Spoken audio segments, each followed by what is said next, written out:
Ikinagalit ng maraming netizen ang inilabas ng Official Gazette sa kanilang Facebook page tungkol kay yumaong Pangulong Ferdinand Marcos sa anibersaryo ng kaarawan nito.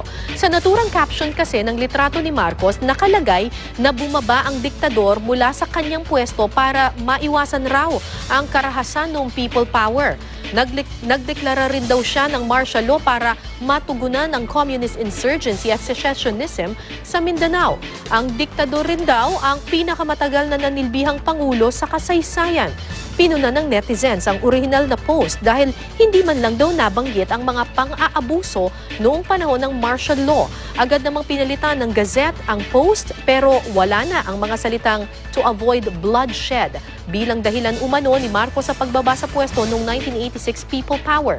Nag-post ulit ang Official Gazette ng mas maikling caption pero muli itong pinuna dahil hindi nabanggit ang martial law. Nag-post ulit ang Gazette na binabanggit na ang martial law, ang people power at ang pumalit kay Marcos na si Corazon Aquino.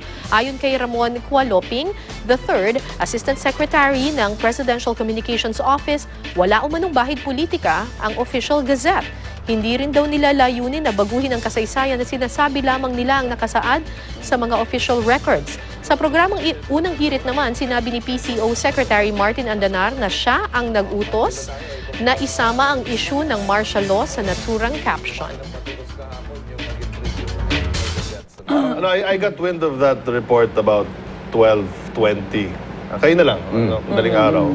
So when I saw that, at binasa ko lahat, sabi ko nga kay Assistant Secretary Mon Cualoping ng Stratcoms ng PCOO, sabi ko sa kanya, you do not change history. Sabi ko, kung ano yung nandun, kung managawa ng martial law, hindi mo mabago yung martial law yan eh. So right then, after 10 minutes, sabi ko, you have to put it back.